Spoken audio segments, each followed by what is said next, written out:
ஜெபித்து ஆரம்பிப்போம். பரலோக பிதாவே, உம்மை துதிக்கிறோம், உம்மை ஸ்தோத்திரிக்கிறோம். இந்த மாலை வேளையிலே ஜெபிக்கும்படியாய் இந்த அற்புதமான ஒரு நேரத்தை எங்களுக்கு தந்து கர்த்தாவே எங்களை கூட்டி சேர்த்திருக்கிறபடியால் உமக்கு ஸ்தோத்திரம். ஜெபம் என்கிற இந்த ஸ்லாக்கியத்துக்காக உமக்கு ஸ்தோத்திரம். முண்டையில் வந்து கேட்டு பெற்றுக்கொள்ளக்கூடிய இந்த பாக்கியத்தை கர்த்தாவே எங்களுக்கு தந்திருக்கிறதுக்காக உமக்கு ஸ்தோத்திரம். இப்படி பிள்ளைகளாக நாங்கள் கூடி வந்திருக்கிறோம். ஜெபிக்க எங்களுக்கு கற்றுத்தாரும். எங்களுடைய ஜெபம் இன்றைக்கு எங்களை மாற்றட்டும், எங்களுடைய சூழ்நிலைகளை மாற்றட்டும், உலகத்தை மாற்றட்டும். இந்த ஜெபத்தின் மூலமாக மிகுந்த பலன் உண்டாகிறபடியால் ஸ்தோத்திரம். மிகுந்த பலன் உண்டாக வேண்டும் என்று நீர் விரும்புகிறீர். அந்த பலன் உண்டாகட்டும் கர்த்தாவே. எங்களுடைய வாழ்க்கையிலும் எங்கள் மூலமாக மற்றவர்களுடைய வாழ்க்கையிலும் மிகுந்த பலன் உண்டாகட்டும். ஒருவேளை அங்கங்கே இருக்கிற இடங்கள்லேருந்து இந்த கூட்டத்தில் பங்கெடுத்து கொண்டிருக்கிற ஏராளமான மக்களை அவர்களையும் நினைத்து பார்க்கிறோம். அவர்களை ஆசீர்வதிப்பீராக. அவருடைய உள்ளங்களும் பேசும். அவர்களுக்கு நீர் இன்றைக்கு உதவுவீராக. அனைவரையும் ஆசீர்வதிப்பீராக. இயேசுவின் நாமத்தில் ஜெபிக்கிறோம். ஆமேன். சங்கீதம் 72 இருக்கிறோம். இப்போது நான் உங்களுக்கு சொன்னேன், சங்கீத புஸ்தகம் 5 புஸ்தகங்களாக எபிரேய மக்கள் மத்தியிலே இருந்து வந்தது. அதை ஒன்றா போட்டு தான் இப்போது ஒரே புஸ்தகமாக 150 சங்கீதங்கள் அடங்கிய ஒரு புஸ்தகமாக நமக்கு கொடுத்துருக்குறாங்க. அவங்க மத்தியிலே இது book 1, book 2, book 3, book 4, book 5 5 புஸ்தகங்களாக இருந்தது. அதில் புக் 1 வந்து சங்கீதம் 1லேருந்து 41 வரை, புக் 2 வந்து 42லேருந்து 42லேருந்து 72 வரை, 72 வரை. இப்போ நம்ம இப்போ புக் 2னுடைய கடைசி சங்கீதத்துக்கு வர்றோம். இந்த கடைசி சங்கீதத்தில் பார்த்தீங்கன்னா எப்படி முடியுது பாருங்கள். ஈசாயின் புத்திரன் ஆகிய தாவீதின் விண்ணப்பங்கள் முடிந்தது. இதுக்கப்புறம் வர்ற சங்கீதங்கள்லாம் ஆசாப்பு மற்ற யார் யாரோ எழுதின சங்கீதங்களாக இருக்கும். முக்கால்வாசி பெரும்பாலான தாவீதின் சங்கீதங்கள் இதோட முடிவடைகிறது. இந்த முதல் 2 புஸ்தகங்களோட முடிவடைகிறதை பார்க்கிறோம். இப்போ இந்த தாவீதின் சங்கீதங்கள் முடிவடைகிற நேரத்தில் எப்படி முடிவடையுதுன்னு பாருங்கள். சாலமோனை பற்றிய ஒரு சங்கீதத்தோடு முடிவடையுது. ஏன்னா இவனுடைய இது முடிஞ்சு அவனுடைய ஆட்சி ஆரம்பிக்க போது அப்பேற்பட்ட ஒரு ட்ரெண்டை காமிக்குதுங்க. இவர் இது முடியுது, அப்புறம் அவரை பற்றிய ஒரு சங்கீதம். சாலமோனை பற்றிய சங்கீதம்னா, சாலமோன் நான் நினைக்கிறேன் ராஜாவாக போகிறாரு. அந்த ராஜாவுக்காக ஜெபிக்கிறாங்க, அல்லது ராஜாவாயிட்டார், ராஜாவுக்காக ஜெபிக்கிறாங்க. அந்த ராஜாவுக்கு கர்த்தர் கிருபை காட்ட வேண்டும், அவருடைய ஆட்சி நல்லா இருக்கணும்னு ஜெபிக்கிறாங்க. அந்த ஆட்சியினுடைய காரியங்களை 5 விதமாக இங்கே நாம் பார்க்குறோம். 5 செக்ஷன்ஸாக பார்க்குறோம். ஒன்று வந்து the character of that kingdom.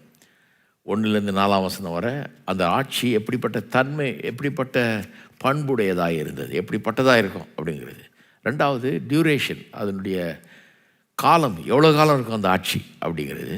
3வது எவ்வளோ பெருசாக இருக்கும், எந்த ஊரெல்லாம் ஆளுவார், எவ்வளோ தூரம் ஆளுவார், அவருடைய ஆட்சிக்குள்ளே வர்ற எல்லைகள் எப்படிப்பட்டது, எவ்வளோ பெருசாக இருக்கும்னு.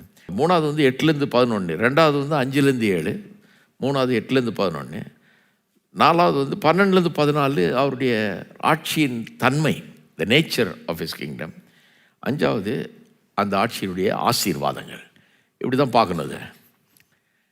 இப்போது இதில் ஒரு காரியம் உங்களுக்கு நான் காமிச்சேன் போன வாரம், அதை மட்டும் சொல்லிவிட்டு நம்ம கடந்து போவோம். ஏன்னா முதல் 2 செக்ஷன் பார்த்துட்டோம். இப்போ 3வதுலேருந்து ஆரம்பிக்க போகிறோம். போன வாரம் நான் உங்களுக்கு சொன்னேன், இந்த சங்கீதத்தில் என்னென்னா, ஆமாம் இது சாலமோனை பற்றிய சங்கீதம்னு சொல்லியிருக்குது. அப்போ அதனுடைய தன்மை, அதனுடைய பண்பு, அதனுடைய கால அளவு, அது எவ்வளோ பெருசாக இருக்கும், அது ஆசீர்வாதங்கள் என்ன அப்படின்னு சொல்லுதுன்னு நினைக்கலாம்.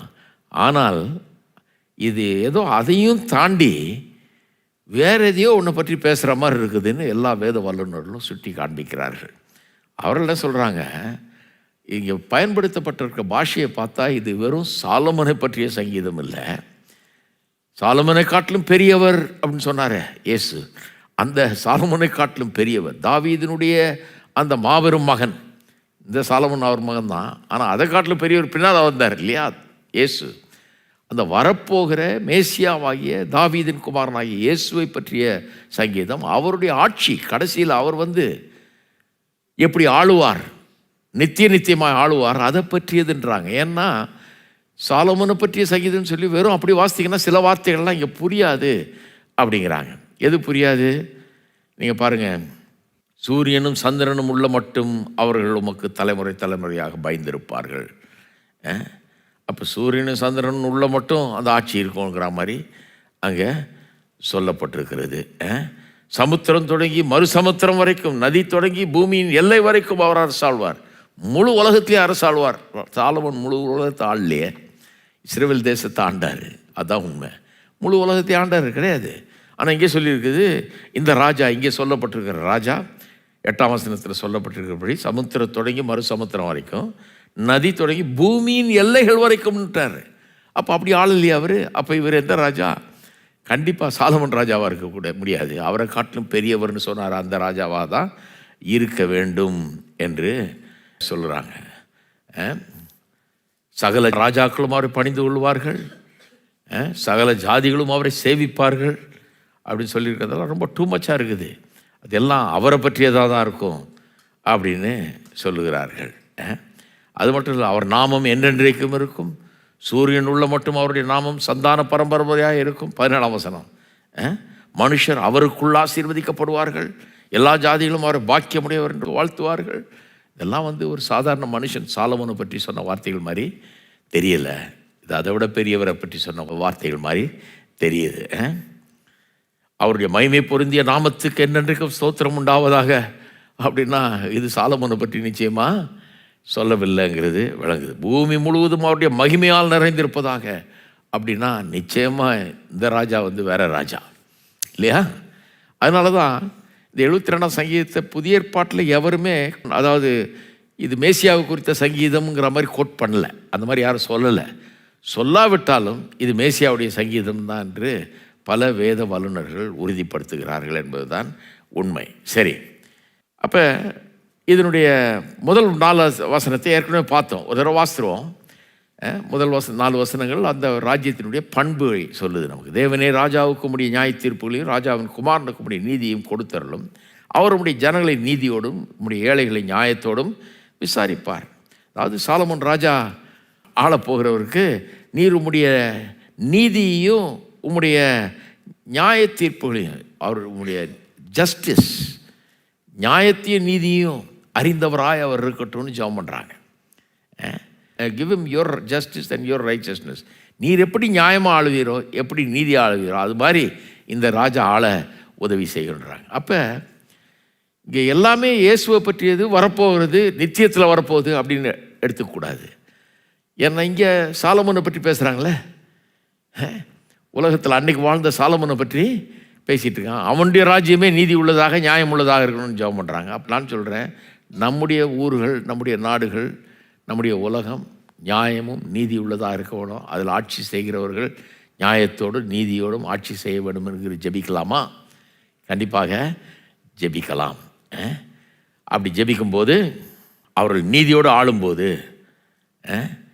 என்ன நடக்கும்? உங்களுடைய ஏழைகளை நியாயத்தோடு விசாரிப்பார். 2ஆம் வசனம், பர்வதங்கள் ஜனத்துக்கு சமாதானத்தை தரும், மேடுகள் நீதியின் விளைவோடு இருக்கும். அதாவது பர்வதங்கள் அது எல்லாம் நல்லா விளையும், நல்ல ப்ராஸ்பரிட்டி உண்டாகும் அப்படின்றாங்க. ஜனத்தில் சிறுமைப்பட்டவர்களை அவர் நியாயம் விசாரித்து ஏழைகளின் பிள்ளைகளை ரட்சித்து இடுக்கண் செய்கிறவனை நொறுக்குவார். ஒரு நீதி உள்ள நியாயமுள்ள ஒரு ராஜா ஆண்டா என்ன பண்ணுவார்? சிறுமைப்படுகிறவர்களை விசாரிப்பார். அவனுக்கு என்ன தேவை, அவனுக்கு எப்படி உதவி செய்யணும் அப்படின்னு யோசித்து அவர்களுக்கு செய்வார்கள். ஏழைகளின் பிள்ளைகளை ரட்சிப்பாங்க. இடுக்கண் செய்கிறவனை, தொந்தரவு கொடுக்குறவனை, மக்களுக்கு தொந்தரவு கொடுக்குறவனை ஒடுக்குவார்கள். அநியாயத்தெல்லாம் ஒடுக்குவார்கள். நடக்குமா நடக்காதா? எத்தனை பேர் நம்புறீங்க? அப்படிப்பட்ட ஒரு ஆட்சி தான் நமக்கு வேணும்.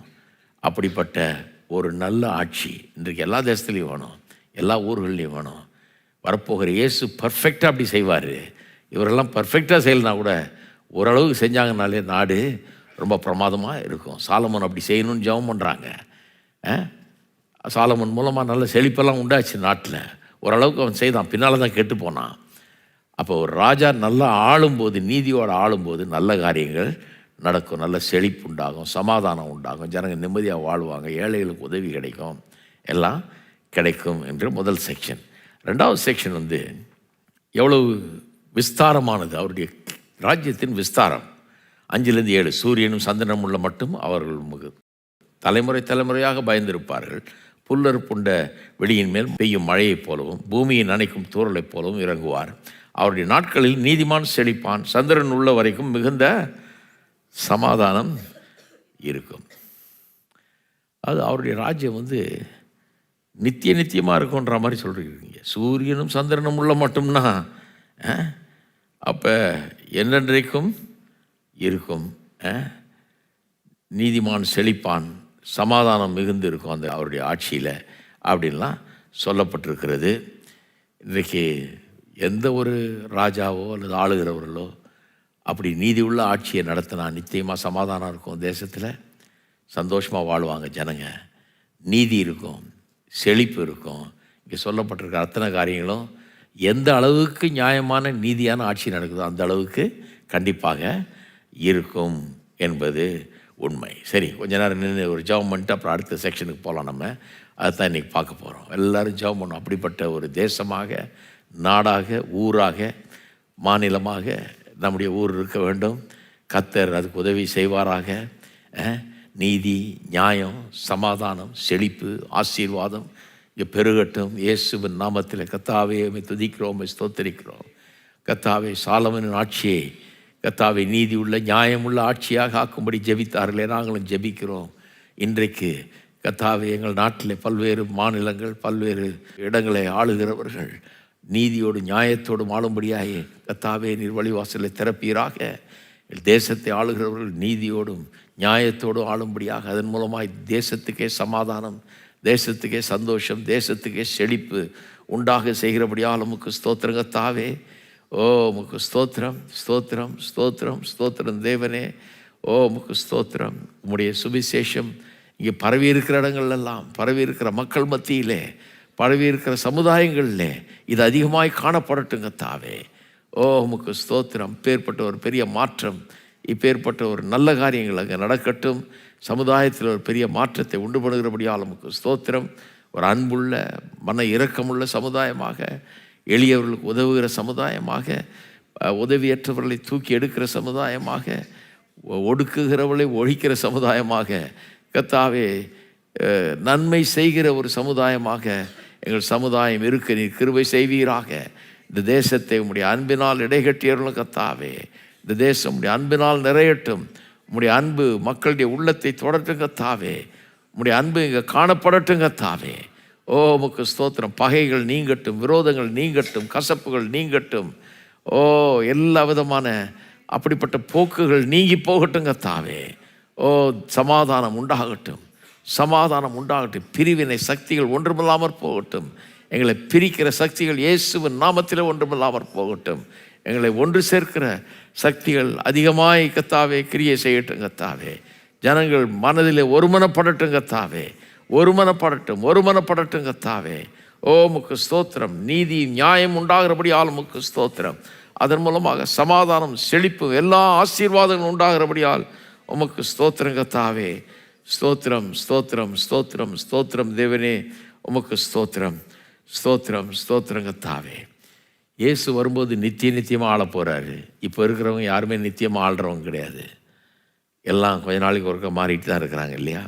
ஆனால் இயேசு வரும்போது நித்தியமாய் ஆளுகிறவராய் அவர் இருப்பார் என்று வேதவசனம் போதிக்கிறது. அந்த ஆட்சியை நோக்கி தான் போய்கிட்டு இருக்கிறோம். இயேசுவினுடைய ஆட்சி இந்த உலகத்தில் வரும் என்கிற எதிர்பார்ப்போடு நாம் போய்கிட்டு இருக்கிறோம். அது நிச்சயமாய் நடக்கும். அந்த நித்திய ஆட்சி வரும். ஆனால் எங்கெல்லாம் சுவிசேஷம் பரவி இருக்கிறதோ, எங்கெல்லாம் சுவிசேஷம் நுழைந்து இருக்கிறதோ, எந்த அளவுக்கு அது தாக்கத்தை உண்டு பண்ணியிருக்கிறதோ அந்த அளவுக்கு சில மாற்றங்களை அங்கே காணலாம். உலகம் முழுக்க இது ஒரு பெரிய உண்மை. சரி, இப்போ 3வது செக்ஷன் பார்ப்போம். 8 முதல் 11. ஒரு சமுத்திரம் தொடங்கி மறு சமுத்திரம் வரைக்கும், நதி தொடங்கி பூமியின் எல்லை வரைக்கும் அவர் அரசாளுவார். வனாந்தரத்தார் அவருக்கு முன்பாக குனிந்து வணங்குவார்கள். அவருடைய சத்துருக்கள் மண்ணை நக்குவார்கள். தர்ஷீஸின் ராஜாக்களும் தீவுகளின் ராஜாக்களும் காணிக்கைகளை கொண்டு வருவார்கள்.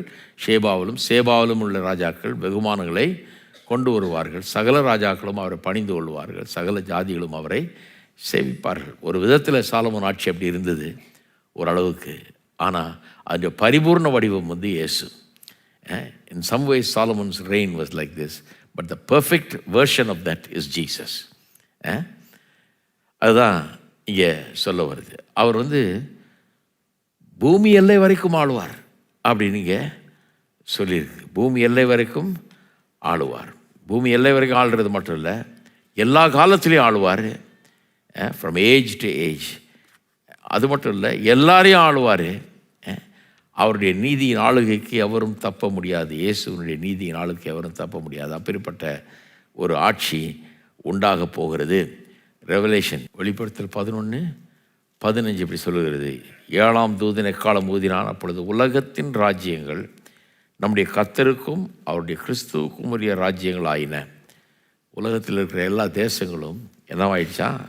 நம்முடைய கர்த்தருக்கும் அவருடைய கிறிஸ்துவுக்கும் உரிய ராஜ்யம். இந்த உலகத்தில் இருக்கிற அத்தனை நாடுகளும் ராஜ்யங்களும் கிறிஸ்துவனுடைய ராஜ்யங்களாக ஆயிடுச்சான். அவர் சதா காலங்களிலும் ராஜ்யபாரம் பண்ணுவார் என்னும் கம்பீர சத்தங்கள் வானத்தில் உண்டாயின. அப்படி ஒரு நாள் வரப்போகுது தெரியுமா உங்களுக்கு? எல்லா ராஜ்யங்களும் கிறிஸ்துவனுடைய ராஜ்யமாக போகிறது. எல்லாவற்றுக்கு மேலே அவர் ஆளப்போகிறார். அவர் என்றென்றைக்கு ஆளுவார். அப்படிப்பட்ட ஒரு பெரிய மாற்றம் இங்கே உண்டாக போகிறது. அதனுடைய முன்னோடி தான் இந்த தேவனுடைய ராஜ்யம் நமக்குள்ளே வந்து நம் மூலமாக இங்கே வேலை செஞ்சிட்ருக்குது. அப்போ இந்த தேவனுடைய ராஜ்யத்துக்குள்ளே இருக்கிறவர்கள் இந்த ராஜ்யத்தில் வாழுகிறவர்கள் இன்றைக்கு இருக்கிறாங்க. இந்த ராஜ்யத்தின் பண்புகள் அவர்களுக்கு இருக்குது. அவர்கள் இருக்கிற இடத்துல அவர்கள் எங்கேயாவது ஒரு தலைமை பொறுப்பில் இருந்தால், அவர்கள் எங்கேயாவது ஆளுகை நடத்தினா, அவர்கள் உடைய தாக்கம், அவருடைய இன்ஃப்ளூயன்ஸ் எங்கெல்லாம் இருக்குதோ அங்கே அந்த இயேசுவின் ராஜ்யத்தினுடைய சாயல் அங்கே காணப்படும். இது நிரூபிக்கப்பட்ட ஒரு உண்மை. சொல்கிறாங்க, சோசியாலஜிஸ்டே சொல்கிறாங்க, ஐரோப்பாவில் பல தேசங்கள் வளமான நல்ல சமாதானமான, அங்கே எதுவும் சண்டை கிடையாது, சச்சரவு அப்படி ஆயிடுச்சு பாருங்கள். ஒரு காலத்தில் ரொம்ப குவைட்டாக சமாதானமாக நான் வாழ ஆரம்பித்தாங்க. அதுக்கு முன்னாலெல்லாம் அடித்து பிடிச்சிட்டு இருந்த ஆளுங்க, காட்டு மிராணி மாதிரி இருந்த ஆளுங்க. இந்த சுவிசேஷம் பரவி ரிஃபர்மேஷனுக்கு அப்புறம் மார்ட்டின் லூத்தர் மூலமாக ரிஃபர்மேஷன் வந்தது. ப்ராட்டஸ்டன்ட் போதனைகள்லாம் பரவ ஆரம்பித்த உடனே நிறைய தேசங்கள், 25 தேசங்கள் குறிப்பிடுறார் ஒரு சோசியாலஜிஸ்ட். 25 தேசங்கள் நல்ல வளமான தேசங்களாக சண்டை சச்சரவு அப்படின்லாம் இல்லாமல், எப்போ பார்த்தாலும் ஒருத்தர் இன்னொருத்தர் அடிக்கிறது, ஒரு இனத்துக்கு அந்த மாதிரிலாம் இல்லாமல் அமைதலாக குவைட்டாக வாழ ஆரம்பிச்சிட்டாங்க. சமாதானம் இருக்குது, அங்கே நல்ல செழிப்பு, அங்கே என்ன தொழில் செஞ்சாலும் பிரமாதமாக இருக்குது, எல்லாமே நல்லா ஜோராக இருக்குது. அப்படிப்பட்ட ஒரு சூழ்நிலை வந்தது. அதுக்கு ஒரு அந்த சோசியாலஜிஸ்ட் வந்து சமூகவியல் வல்லுனர், அவர் வந்து கிறிஸ்தவர் இல்லை.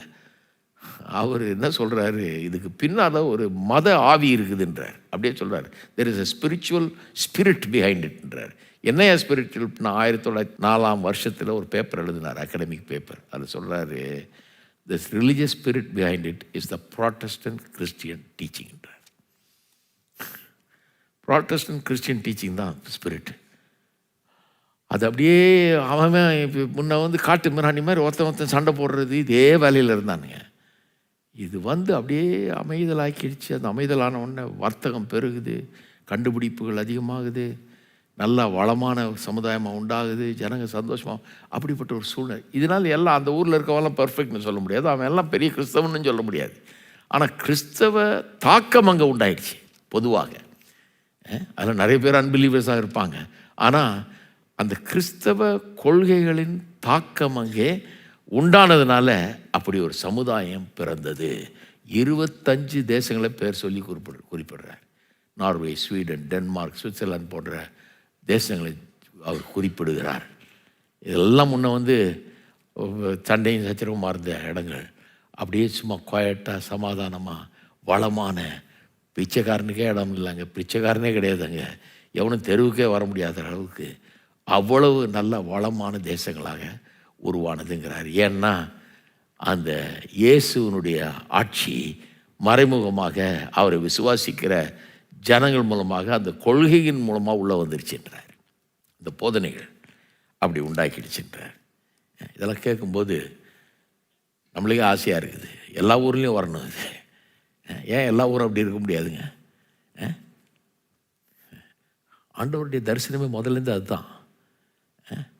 நீங்கள் வாசித்து பாருங்கள். இப்போ உபாம் 15 நாளில் பார்த்தீங்கன்னா சொல்கிறார், there shall not be any poor among you. Israel ஜனங்களுக்கு சொல்கிறாரு, உங்கள் மத்தியில் ஏழை ஒருவனும் இருப்பதில்லை அப்படின்னு சொல்கிறார்.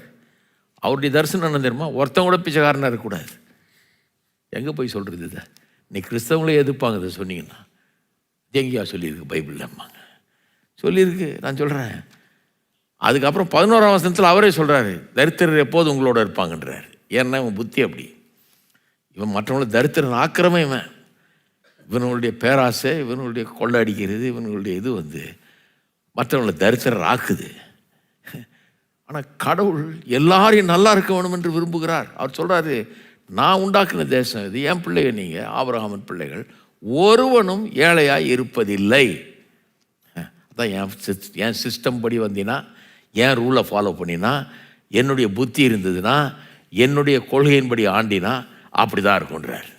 இது முடியாதுன்னு கிடையாது, இதை நிரூபித்து காமிச்சிருக்கிறாங்க. எத்தனை தேசங்களில் நிரூபித்து காமிச்சிருக்கிறாங்க. இதை முடியாதுன்னு யாரும் சொல்லவே முடியாது. எத்தனை பேர் சொல்கிறீங்க நம்ம ஊர் அந்த மாதிரி ஆகணும்னு? எல்லாம் ஜெபம் பண்ணுவோமா? ஆண்டவரே, உம்முடைய நித்திய ஆட்சியின் சாயல் இந்த இடத்துலையும் கூட உண்டாகட்டும் கர்த்தாவே. அறிகிற அறிவினால் இந்த இடத்தை நிரப்புவீராக கர்த்தாவே. உம்முடைய வார்த்தையின் சத்தியங்கள் பெரிய தாக்கத்தை ஏற்படுத்தட்டும், பெரிய மாற்றத்தை எங்கள் சமுதாயத்தில் கூட ஏற்படுத்தட்டும் கர்த்தாவே. மக்கள் சமாதானத்தோடு, செழிப்போடு, ஆசீர்வாதத்தோடு, நிம்மதியாக வாழக்கூடிய ஒரு இடமாக இந்த தேசம் இருக்கட்டும் கர்த்தாவே.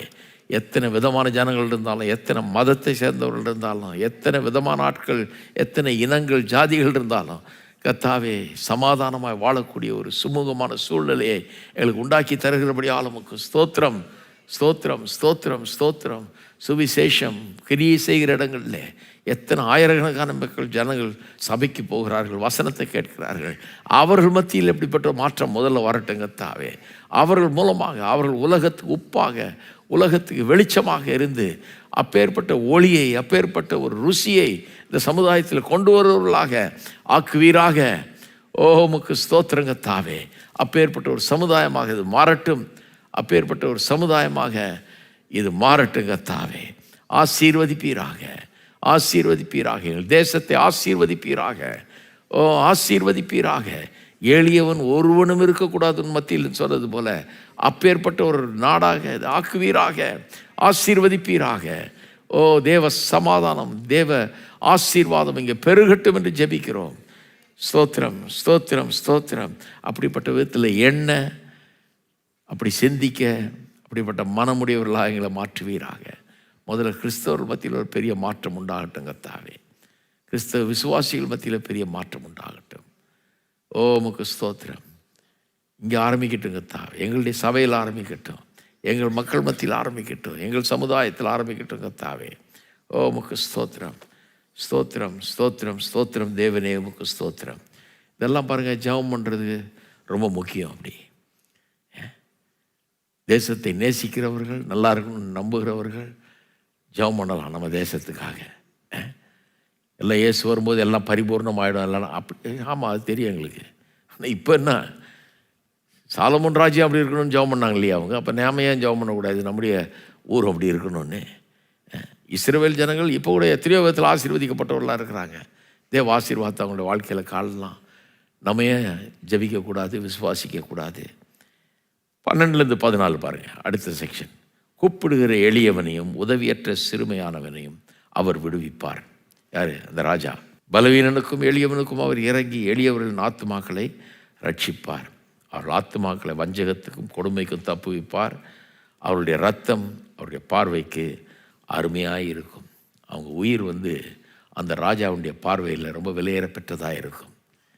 ஏழை இருந்தான்னா செத்தா இருந்தான் அப்படின்னு யோசிக்க மாட்டாங்க. இந்த ஏழைக்கு ஒரு முக்கியத்துவம் தர வேண்டியதில்லை அப்படின்னு அவங்க உயிர், ஒவ்வொருவனுடைய உயிரும் அந்த ராஜாவுடைய பார்வையில் எப்படி இருக்கும்? அருமையானதாக இருக்கும். என்ன அழகாக சொல்லியிருக்கு பாருங்க.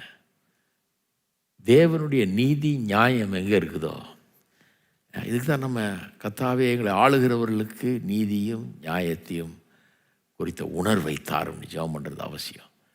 நீதி செய்ய வேணும், நியாயத்தை செய்ய வேணும் என்கிற ஒரு அபார வாஞ்சை உள்ளத்தில் வரணும். வந்து அவங்க செய்யணும். இது மறுபடியும் நிரூபிக்கப்பட்டிருக்கிறது பாருங்கள். நீதி நியாயம் செய்யப்பட வேணுங்கிற ஒரு வாஞ்சை ஜனங்களுடைய உள்ளத்தில் வரணும். அப்படி வந்தாலே என்ன பண்ணுவாங்க? அப்படிப்பட்ட தேசத்தில் கூப்பிடுகிற எளியவனையும் உதவியற்ற சிறுமையானவனையும் அவர்கள் விடுவிக்கிற வேலையில் இருப்பாங்க.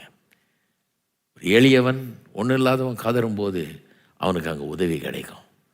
அவனை தூக்கி விடுறதுக்கு உதவி கிடைக்கும். அவனுக்கு வேண்டியதை செய்கிறதுக்கு ஒரு மனம் இருக்கும்.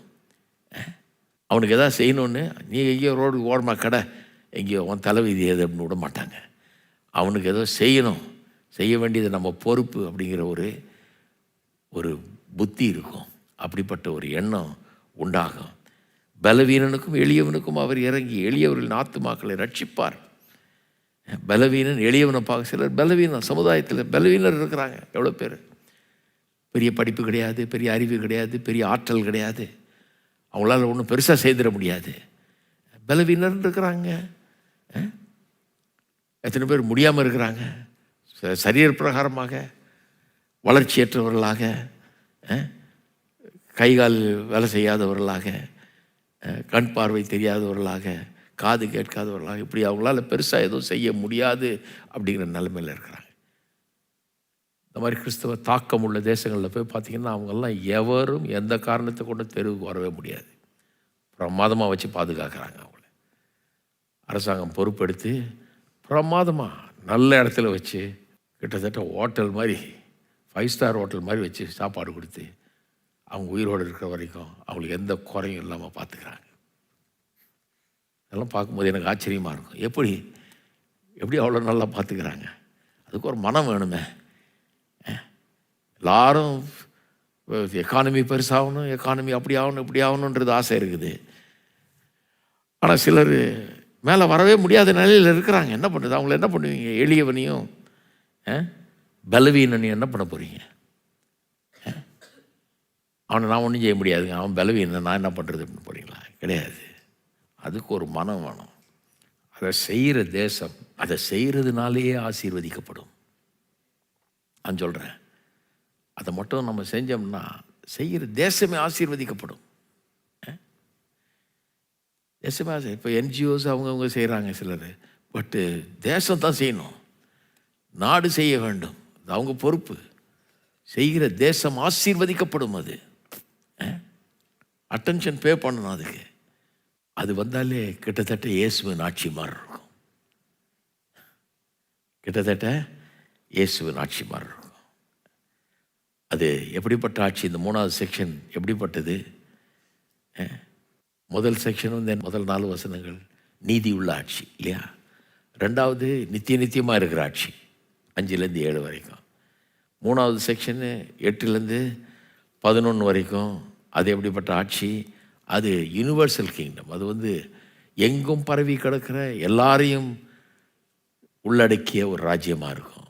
இது 4வது. இப்போ நம்ம பார்க்குறது வந்து 4வது 12லேருந்து 14. அது எப்படிப்பட்ட ராஜ்யம்? மன இரக்கம் உள்ள, மன உருக்கம் உள்ள ராஜ்யம், கம்பேஷனட் கிங்டம். மன இரக்கம் உருக்கம், அப்படிப்பட்ட ஒரு காரியம் அங்கே இருக்கணும். அதுதான் ஒரு நல்ல தேசத்துக்கு அடையாளம். மன இரக்கமும் உருக்கமும் நிச்சயமாக இருக்க வேண்டும். எல்லாரும் ஜெபம் பண்ணுவோம். கர்த்தாவே, எங்களுடைய தேசம் அப்படிப்பட்ட ஒரு தேசமாக இருக்கட்டும். கர்த்தாவே, கூப்பிடுகிற எளியவனை, உதவியற்ற சிறுமையானவனை விடுவிக்கிற தேசமாய் இருக்கட்டும். கர்த்தாவே, பலவீனனுக்கும் எளியவனுக்கும் இறங்கி எளியவர்களின் ஆத்துமாக்களை ரட்சிப்பார் என்று எழுதியிருக்கிறதே, அப்படிப்பட்டவர்கள் எங்கள் தேசங்களை ஆளட்டும். எங்கள் தேசத்தை, எங்கள் ஊர்களை, எங்கள் நாடுகளை ஆளட்டும். கர்த்தாவே, இயேசுவின் நாமத்தினாலே அப்படிப்பட்டவர்கள் ஆளட்டும். கர்த்தாவே, அப்படிப்பட்டவர்கள் ஆளுகை செலுத்தட்டும். அப்படிப்பட்டவர்கள் கர்த்தாவே உருவாக்குவீராக. அப்படிப்பட்டவர்களை எழுப்புவீராக. நன்மை செய்கிறவர்களை, எளியவனுக்கும் பலவீனனுக்கும் இறங்கி ரட்சிக்கிறவர்களை, அவர்களை எளியவர்கள் ஆத்துமாக்களை ரட்சிக்கிறவர்களை, கர்த்தாவே கொடுமைக்கு அவர்களை தப்புவிக்கிறவர்களை, அவருடைய உயிரை விலையேற பெற்றதாக எண்ணுகிறவர்களை உருவாக்குவீராக. ஓ, இரக்கமும் மன உருக்கம் உண்டாகட்டும் கர்த்தாவே. இரக்கம் மன உருக்கம் உண்டாகட்டும். ஓ, உமக்கு ஸ்தோத்திரம், ஸ்தோத்திரம், ஸ்தோத்திரம், ஸ்தோத்திரம். அப்படியே செய்கிறபடி ஆளுமுக்கு ஸ்தோத்திரம் தேவனே. இரக்கமும் மன உருக்கமும் எங்களுக்கு தருகிறபடி ஆளுமுக்கு ஸ்தோத்திரம், எங்களுக்கு தருகிறபடி ஆளுமுக்கு ஸ்தோத்திரம். ஓ, உமக்கு ஸ்தோத்திரம். எங்கள் ஒவ்வொருவரையும் நீர் அப்படி மாற்றுகிறபடி ஆளுமுக்கு ஸ்தோத்திரம். அப்படிப்பட்ட ஒரு தரிசனம் உள்ளவர்களாக எங்களை ஆக்குகிறபடி ஆளுமுக்கு ஸ்தோத்திரம். அப்படிப்பட்ட ஒரு தேசம், அப்படிப்பட்ட ஒரு ஊர், அப்படிப்பட்ட ஒரு ஆட்சி, அப்படிப்பட்ட ஒரு மக்களுடைய நலனுக்காக பாடுபடுகிற அப்படிப்பட்ட ஒரு எண்ணங்கள் ஒவ்வொருவருள்ளேயும் உண்டாகட்டும் கர்த்தாவே, ஒவ்வொருவருக்குள்ளேயும் உண்டாகட்டும் கர்த்தாவே, ஒவ்வொருவருக்குள்ளேயும் உண்டாகட்டும். அப்படிப்பட்ட ஒரு வாஞ்சை ஒவ்வொருவருக்குள்ளேயும் உண்டாகட்டும் கர்த்தாவே, ஒவ்வொருவருக்குள்ளேயும் உண்டாகட்டும். இயேசுவின் நாமத்திலே ஒவ்வொருவருக்குள்ளேயும் உண்டாகட்டும், ஒவ்வொருவருக்குள்ளும் உண்டாகட்டும் கர்த்தாவே. ஒரு கம்பேஷனட் நாடாக, ஊராக, சமுதாயமாக எங்கள் சமுதாயங்கள் உண்டாகட்டும் கர்த்தாவே.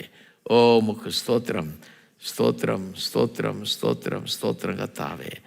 ஓ, உமக்கு ஸ்தோத்திரம், ஸ்தோத்திரம் தேவனே, உமக்கு ஸ்தோத்திரம், ஸ்தோத்திரம் கர்த்தாவே. அப்படியே செய்கிறபடி ஆளுமுக்கு ஸ்தோத்திரம், செய்கிறபடி ஆளுமுக்கு ஸ்தோத்திரம். பெரிய மாற்றங்களை கொண்டு வருகிறபடி ஆளுமுக்கு ஸ்தோத்திரம், பெரிய ஆசீர்வாதங்களை கொண்டு வருகிறபடி ஆளுமுக்கு ஸ்தோத்திரம் கர்த்தாவே. ஓ, உமக்கு ஸ்தோத்திரம், ஸ்தோத்திரம். அப்படி செய்கிறபடி ஆளுமுக்கு ஸ்தோத்திரம், ஸ்தோத்திரம் தேவனே, உமக்கு ஸ்தோத்திரம், ஸ்தோத்திரம் கர்த்தாவே, ஸ்தோத்திரம் கர்த்தாவே. அடுத்தது 15லேருந்து 17, 5வது செக்ஷனு. 1லேருந்து 4 வரைக்கும் நீதி உள்ள ராஜ்யமாய் அது இருக்கும். இயேசுவின் ராஜ்யம். இன்றைக்கும் எங்கே நீதி இருக்குதோ அந்த ராஜ்யம் நல்ல ஜனங்களுக்கு நன்மைகளை செய்கிற ராஜ்யமாக இருக்கும். 2வது 5லேருந்து 7 வசனம் வரைக்கும் அது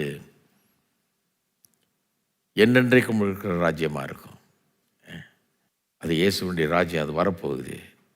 ஆனால் இன்றைக்கு இருக்கிற ராஜ்யம் கூட அப்படிப்பட்ட ராஜ்யமாக இருக்க வேணும். எப்படிப்பட்ட நல்ல ஆட்கள் நிறைய நாள் ஆண்டு நிறைய நன்மைகளை செய்ய வேணும் என்பது தான் நம்முடைய ஜெபம். 8லிருந்து 11 வரை எவ்வளோ தூரம், எவ்வளோ பெரிய ராஜ்யமாக இருக்கும் அது. இது பூமியின் எல்லை வரைக்கும் அரசாளுகிற ஒரு ராஜ்யமாக இருக்கும். அதான் இயேசுவினுடைய ராஜ்யம் அப்படின்னு சொல்லப்பட்டிருக்கிறது. 4வது, இந்த ராஜ்யம் ஒரு கம்பேஷனட் ராஜ்யமாக இருக்கும். 15 சொல்லியிருக்க, அவர் பிழைத்திருப்பார், ஷேபாவின் பொன் அவருக்கு கொடுக்கப்படும், அவர் நிமித்தம் இடைவிடாமல் ஜெபம் பண்ணப்படும், என்னாலும் ஸ்தோத்தரிக்கப்படுவார். பூமியில் மலைகளின் உச்சிகளில் ஒரு பிடி தானியம் விதைக்கப்பட்டிருக்கும், அதன் விளைவு லீபனோனை போல அசையும். பூமியின் புல்லை போல நகரத்தார் செழி தோங்குவார்கள், அவருடைய நாமம் என்றென்றைக்கும் இருக்கும். சூரியன் உள்ள மட்டும் அவருடைய நாமம் சந்தான பரம்பரையாய் நிலைக்கும். மனுஷர் அவருக்குள் ஆசீர்வதிக்கப்படுவார்கள், எல்லா ஜாதிகளும் அவரை பாக்கியமுடையவர் என்று வாழ்த்துவார்கள். இது என்னன்னா, அப்படிப்பட்ட ஒரு ராஜ்யம், நீதி உள்ள ராஜ்யம் எப்படி இருக்கும்? ஒரு ஆசீர்வதிக்கப்பட்ட ஒரு ஊராக, சமுதாயமாக அப்படிப்பட்ட இடம் இருக்கும். அங்கே எல்லாருக்கும் செழிப்பு இருக்கும்,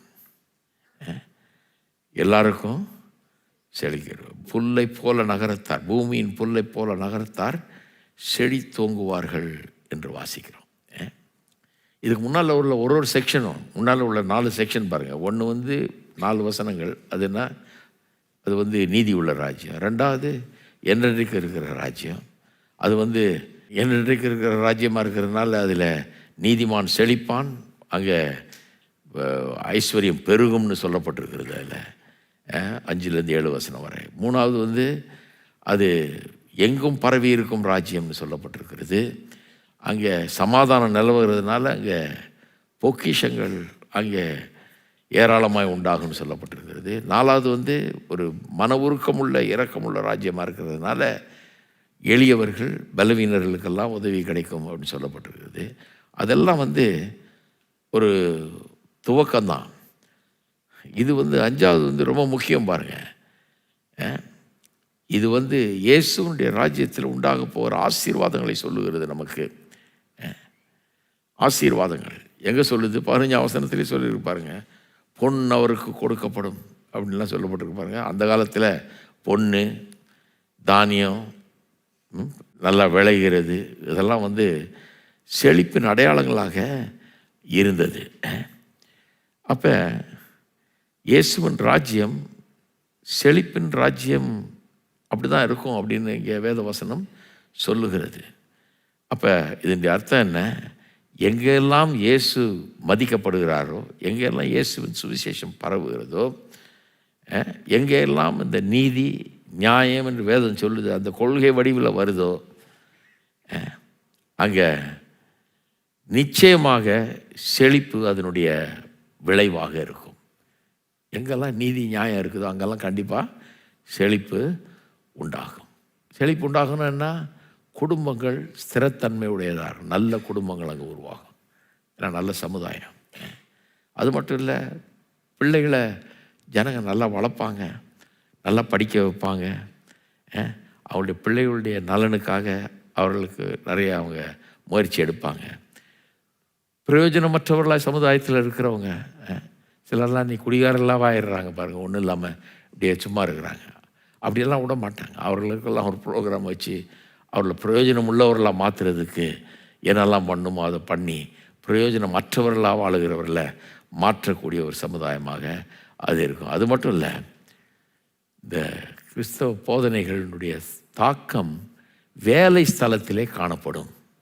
இந்த சோசியாலஜிஸ்ட்டை பற்றி சொன்னேன் இல்லையா, அவர் சொல்கிறாருன்றது வேலை ஸ்தலங்களிலே அது அதனுடைய இது தெரியுன்றார். அவர் தான் அந்த 25 தேசங்களை பற்றி சொல்கிறார் ஐரோப்பாவில். அவங்க போதித்த போதனை வேலையில் காட்டுது வேலையன்றார். அவங்க வேலையை எப்படி செய்கிறான்னா, கடவுள் மகிமைப்படணும். என் வேலையை பார்க்குறவன் பார்த்துட்டு யாருப்பா அது செஞ்சது, இவ்வளோ பிரமாதமாக செஞ்சுருக்கானே, ஸ்விஸ் வாட்சுன்றோம். அவங்க செய்கிற மிஷின்லாம் ப்ரிசிஷன் அப்படியே பக்காவாக இருக்கும். என்ன மிஷின் செஞ்சாலும் ஃபெயிலியர் ஆகாது, பர்ஃபெக்டாக இருக்கும் பாருங்கள். நிறைய இந்த மாதிரி வாட்சஸில் இதிலெல்லாம் அதை அசம்பிள் பண்ணுறான் பாருங்கள். அவன் பேரையே பதிச்சிருப்பாங்க. அவனுக்கு ஒரு பெருமை, நான் அசம்பிள் பண்ணேன், இது மிஸ்டேக்கே வராது இதில்ன்னு. கார்கள் அப்படி வருது தெரியுமா உங்களுக்கு, என்ஜினில் அதை அசம்பிள் பண்ணக்கூடிய பேர் பதிக்கப்படும். அவன் ஒரு பெருமை அடைகிறான், நான் பண்ணது இதில் மிஸ்டேக் வர சான்ஸு கிடையாது, பக்காவாக இருக்கும் அப்படின்னு பொறுப்பெடுத்துக்கிறான். சில இடங்களில் பொறுப்பு எடுக்க மாட்டாங்க. எனக்கு தெரியாது சார், நான் பண்ணல சார், அவனை கேளுங்க சார்ன்ட்டு போயிட்டே இருப்பான். அது ஒரு கல்ச்சர். அது ஒரு கல்ச்சர். ஏதோ ஒன்று கடகடன்னு போட்டு முடிக்க அனுப்பியா, நமக்கு என்ன வந்தது, சம்பளம் வாங்கி போயிட்டே இருக்கலாம் அப்படிங்கிறது. அவனுக்கு என்னன்னா அவன் பேர் அதில் போடுறான். அவன் சொல்கிறான், என்ன நம்பு, நான் கரெக்டாக செய்வேன், பர்ஃபெக்டாக செய்வேன், நான் அதில் மிஸ்டேக் வர சான்ஸ் இல்லைன்ற பேரை பதிக்கிறாங்க. அதில் கேள்விப்பட்டப்போ என்னால் நம்ப, கார் இன்ஜினில் பதிக்கிறாங்களாம். அதை யார் அசம்பிள் பண்ணுதுன்னு. அவன் தனிப்பட்ட விதத்தில் பொறுப்பெடுத்துக்கிறான். என்ன ஆட்டிடியூட் வந்துருச்சு அவங்களுக்குள்ள, நான் செய்கிற வேலை பக்காவாக இருக்கணும். அந்த ப்ராட்டஸ்டன்ட் டீச்சிங் என்ன சொல்லுது, நீ செய்கிற வேலை பக்காவாக இருக்கணும், ஜனங்க உன் வேலையை பார்த்து வாயை பொழந்து நிற்கணும், அந்த மாதிரி இருக்கணும். அதனுடைய கோல் என்ன, உன்னை பார்த்து வாயை பழக்கிறாங்கல்ல, உன்னை உண்டாக்குன கடவுள் எப்படிப்பட்டவர்னு அவன் மகிமைப்படுத்தணும் கடவுளை. அதுதான் அவன் உங்களை பார்த்து, அப்பா என்ன அப்படி பண்ணியிருக்கான், இப்படி ஒரு கண்டுபிடிப்பு, இப்படி ஒரு மிஷின் அப்படின்னு சொல்லிட்டு இவனை உண்டாக்குன கடவுள் எவ்வளோ பெரியவர். அன்றைக்கி ஒருத்தட்ட பேசிகிட்டு இருந்தேன். இப்போ டிரைவர்லெஸ் டாக்ஸிஸ் வந்துருச்சு பல ஊர்களில். டாக்ஸி கூப்பிட்டிங்கன்னா வெறும் கார் வந்து நிற்கும், டிரைவரே இருக்க மாட்டாங்க, நீங்கள் ஏறி போகலாம். கேட்குறதுக்கே ஒரு மாதிரி இருக்குது இல்லையா? அது வருங்காலத்தில் ஒரு 10 வருஷத்தில் ஆக்சிடெண்ட்டே ஆகாதுன்றாங்க, இன்சூரன்ஸ் கம்பெனியே இருக்காதுன்றாங்க. ஏன்னா ஆக்சிடெண்ட்டே ஆகாதே, ஆக்சிடெண்ட்டே ஆகாத தெருக்கள் ஆகிடும், அந்த மாதிரி ஆகிடுன்றாங்க. ஏன்னா மனுஷன் ஓட்டி தான் ஆக்சிடெண்ட் ஆகுது. இவன் தானே கொழுப்பாக ஓட்டுறான், அதனால தான் ஆக்சிடெண்ட் ஆகுது. கார் ஒழுங்காக ஓட்டும். ஒரு ஆள்கிட்ட பேசிகிட்டு இருந்தேன். அவர் சொல்கிறாரு, வெளிநாட்டில் இருக்கிறாரு, இங்கே என்ன வேலை செய்கிறீங்க, என்ன சொல்கிறாரு, கலிஃபோர்னியாவில் இப்போது டிரைவர்லெஸ் ஏரோப்ளைன்ஸ் உண்டாக்குறாங்க, சின்ன சின்ன ஏரோப்ளைன்ஸு. ஒரு ஊர்லேருந்து இப்போ இங்கேருந்து விழுப்புரம் போகணுன்னா அதில் ஏறி டாக்ஸி மாதிரி கூப்பிட்டா வந்துடும், நீங்கள் அங்கே போய் ஏறிக்கணும். ஏறினா அங்கே கொண்டு போய் இறக்கி விட்ருவோம், யாரும் பைலட்லாம் இருக்க மாட்டாங்க, அதுவே தானாக பறக்கும், தானாக கொண்டு போய் இறக்கி விட்ருவோம், நீங்கள் பாட்டுக்கு இறங்கி போயிட்டே இருக்க வேண்டியது. இதெல்லாம் பார்க்கும்போது நான் யோசிக்கிறேன், அதில் வேலை செய்கிறான்றான் அந்த ஆள். அப்பா, இவனை உண்டாக்குன ஆண்டவர் எப்படிப்பட்டவராக இருப்பார், இப்படிப்பட்ட வேலையில் செய்கிற ஆளுங்க இவனே இவ்வளோ புத்திசாலியாக இருக்கிறான்னா, ஒரு சாதாரண மனுஷன் நம்ம ஊர்லேருந்து போகிற ஆள் இவ்வளோ புத்திசாலியாக இருக்கிறான்னா, ஆண்டவர் எவ்வளோ பெரிய புத்திசாலியாக இருப்பார், எவ்வளோ பெரியவராக இருப்பார். ஆண்டவரை மகிமைப்படுத்தக்கூடிய ஒரு ஒரு விதத்தில் வேலை செய்கிறாங்க அவங்க. அது அவங்க கல்ச்சர் ஆகிடுச்சு. அது அவங்க கல்ச்சராக அது ஆயிடுச்சு. ஒரு பிசுறு இருக்கக்கூடாது, ஒரு தவறு இருக்கக்கூடாது, ஒரு இது இருக்கக்கூடாது. அந்த மாதிரி வேலை செய்வாங்க. அந்த மாதிரி ஒரு சின்ன ஒரு பிழை இல்லாமல் பர்ஃபெக்டாக இருக்கணும். அப்படி செய்வாங்க. அது என்னைக்கு வருதோ கலாச்சாரத்தில், எங்கே வருதோ அந்த கலாச்சாரம் எங்கேயோ போயிடும். ஏன்னா அவன் பொருளை தானே தேடி போய் வாங்குகிறோம். நம்ம ஏன் ஸ்விஸ் வாட்ச் வாங்குகிறோம்? அதனால தான். எதுக்கு எந்த ஊரில் பண்ணாங்கன்றது ரொம்ப கரெக்டாக இருக்கிறோம். ஏன்னா அதனால தான். ஏன்னா கலாச்சாரம், கலாச்சாரம் இந்த சோசியாலஜி சொல்கிற கிறிஸ்தவ கலாச்சாரம் இந்த தேசங்களே வளமானதாக்குனது. எப்படின்னா பிஸ்னஸஸ் வளர்ந்து தான் பயங்கரமாக. ஏன்னா இந்த வேலை செய்கிறவனுடைய அந்த ஆட்டிடியூட் எப்படி வேலை செய்கிறான்றத வச்சு அங்கே அந்த ஊரில் பிஸ்னஸ் பயங்கரமாக வளர்ந்தது. மிஷின்ஸ் செய்கிறது, டூல்ஸு செய்கிறது, இதெல்லாம் செய்கிறது பயங்கர வளர்ச்சி அடைஞ்சது. ஏன்னா அங்கே நாடு சமாதானமாக இருக்குது. அங்கே கொஞ்சம் ஆளுகளுடைய அந்த புத்தி, அந்த கலாச்சாரம் ஒரு மாதிரி எப்படி இருக்குது, பர்ஃபெக்டாக செய்யணுன்ற அந்த இது இருக்குது. அங்கே தான் போய் ஆரம்பிக்க விரும்புகிறாங்க ஜனங்க. கம்பெனி ஆரம்பிக்கணும்னா இங்கே தான் ஆரம்பிக்கணும் அப்படிங்கிறான். அதில் அவங்களும் பயங்கர செழிப்பாகிறாங்க, பயங்கர செழிப்பாகிறாங்க. சும்மா இந்த குளத்து வேலை செய்கிறவன் அந்த மாதிரி சம்பளம் வாங்குறான் பிரமாதமாக. ஆனால் வேலை செய்கிறத பார்த்தீங்கன்னா ரொம்ப பக்காவாக செய்வான். ஒரு சின்ன பிசுறு இருக்காது. ஒரு சின்ன இது இருந்தால் அதை தொடச்சி கரெக்டாக பண்ணுவான். பாட்டுக்கு எங்கே சவுத்தெல்லாம் பூசி வச்சுட்டு போயிட மாட்டான். ரொம்ப கரெக்டாக பண்ணுவான். அந்த புத்தி அது ஒரு இது. என்னுடைய வேலையின் மூலமாக கடவுள் மகிமைப்பட வேண்டும். அதான் மியூசிக் வாசனம் கூட அப்படி தான். அந்த ஜான் கோல்ட்ரேன் அப்படின்னு ஒரு சாக்ஸோஃபோன் பிளேயர் இருந்தார் அமெரிக்காவில். ஒரு பிளாக் மேன், கருப்பர் இனத்தை சேர்ந்தவர், ஜாஸ் வாசிக்கிறவர். ஒரு நாள் வாசிச்சாராம். ஒரு லவ் சுப்ரீம்னு ஒரு ஜாஸ் பீஸ் வாசித்திருக்காரு. அவர் கொஞ்சம் ஆண்டவரை பற்றிலாம் அறிய ஆரம்பித்தார். அந்த நேரத்தில் இதை வாசித்திருக்கிறாரு. ரொம்ப ஏழையான நிலைமையிலிருந்து பெரிய ஆளானவர். அவர் உலகத்திலே ரொம்ப சிறந்த சாக்ஸோஃபோன் பிளேயர் ஆனவர். அவர் உயர்ந்த பதவிக்கு வந்தவர். வாசித்தாராம். ஏதோ ஒரு இடத்துல வாசித்துட்டு இருக்கப்போ லவ் சுப்ரீம்ன்ற அந்த பீஸை வாசித்துட்டு இருக்கும்போது 1/2 மணி நேரம் அந்த ஒரு பாட்டை இம்ப்ரோவைஸ் பண்ணி பல விதமாக வாசிக்கிறாராம். இந்த ஒரு பாட்டை இப்படி வாசிச்சு அப்படி வாசிச்சு இப்படியே வராராம். ஜனங்க மெய் மறந்து போய் கேட்குறாங்க. இவரும் மெய் மறந்து வாசிக்கிறாராம். வாசித்து முடித்த உடனே என்ன தெரியுமா சொன்னாராம்? இப்போ நான் சாக ரெடி. ஏன்னா எதுக்காக பிறந்தனோ அதை நான் நிறைவேற்றிட்டேன். எப்படி பாருங்கள் அவனுடைய ஆட்டிடியூடு, அவனுடைய மனம் எப்படி சொல்லுது பாருங்கள். இப்போ நான் செத்து போனால் கூட பரவாயில்ல. ஏன்னா நான் என்ன பண்ணணுன்ற கடவுள் எனக்கு எந்த தாளத்தை கொடுத்தாரோ, எதை செய்ய சொன்னாரோ அதை எவ்வளோ சிறப்பாக செய்யணுமோ அவ்வளோ சிறப்பாக செஞ்சு முடிச்சிட்டேன். இப்போ நான் மூச்சை விட்டேன்னா கூட, கடைசி மூச்சு விட்டால் கூட எனக்கு ஒன்றும் பிரச்சனை இல்லை அப்படிங்கிறார் ஆள். என்ன மாதிரி ஒரு இது பாருங்க. அப்போ கர்த்தர் எந்த உள்ளத்தை ஆள்றாரோ அந்த உள்ளம் அப்படி ஆகிடும். அந்த உள்ளம், உங்கள் உள்ளம் அப்படி ஆகிற வரைக்கும் வசனத்தை கேட்கணுங்க. வசனத்தை கேட்டுக்கிட்டே இருக்கணும். வசனத்தை கேட்டுகிட்டே இருக்கணும். அந்த உள்ளம் அப்படி ஆகிற வரைக்கும். நான் பைபிள் காலேஜெல்லாம் டீச் பண்ணும்போது பசங்களுக்கு அதான் சொல்கிறேன். நீ என்னத்தையோ ஒன்று பிரசங்கம் பண்ணுன்னு நினைக்காத. உன் உள்ளம் இந்த மாதிரி ஆகணும். என் வேலையை நான் சரியாக செய்யணும். ஒரு பெரிய மாற்றத்தை நான் உண்டு பண்ணணும். பிரசங்கிக்கிறதுனா சாதாரண ஒரு வேலை கிடையாது. சிலர் நினச்சிட்டு இருக்காங்க சாதாரண. ஒருத்தர் சொல்கிறாரு, பிரசங்கம் யார் வேணாலும் செய்யலாம்.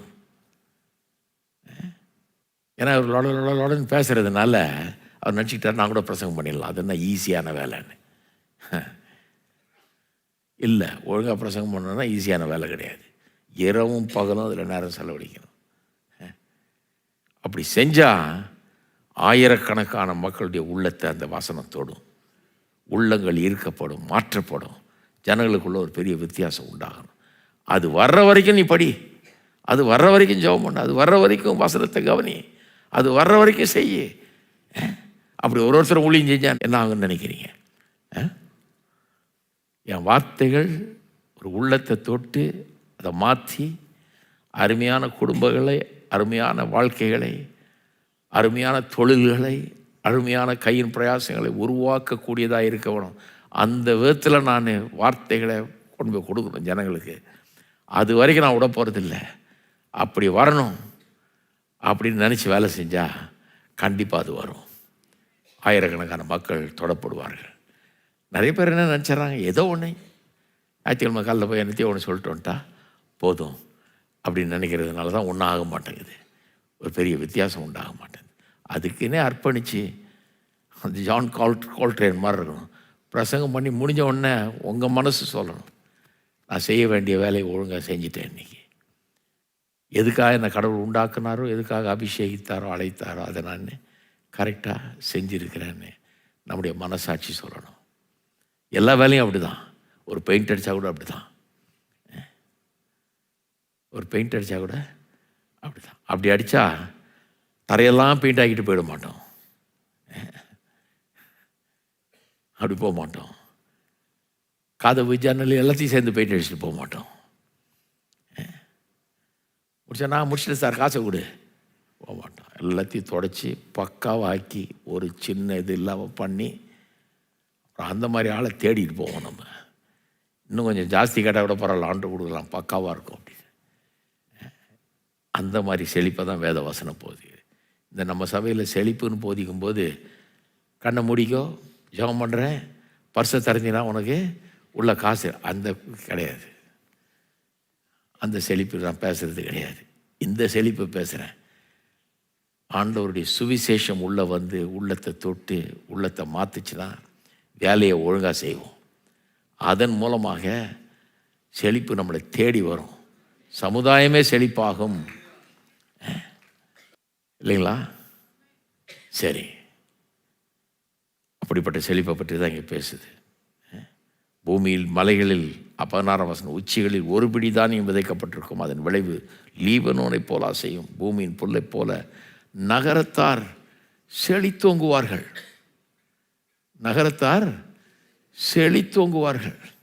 எல்லாம் சொல்லுங்க, நகரத்தார் செழித்தோங்குவார்கள். நம்ம ஊருக்காரங்க செழித்தோங்கணும். எல்லாருக்கும் ஆசை தான் செழித்தோங்கணும்னு. அதுக்கு சும்மா வராதுங்க, அதுக்கு ஒரு ஜெபம் பண்ணுங்க. நீங்கள் ஜெபம் பண்ணிங்கன்னா பவர்ஃபுல்லாக இருக்குங்க செழித்தோ. அப்படி கிடையாது. அதுக்கு தான் வசனத்தை பிரசங்கம் பண்ணுறோம். இது பவர்ஃபுல்லாக இருக்கும். இந்த வசனம் வந்து உள்ளத்தை மாற்றும், உள்ளத்தை மாற்றி வேலையை மாற்றும். அதன் மூலமாக தான் செழிப்பு உண்டாகும். உள்ளத்தை மாற்றி படிப்பை மாற்றும்.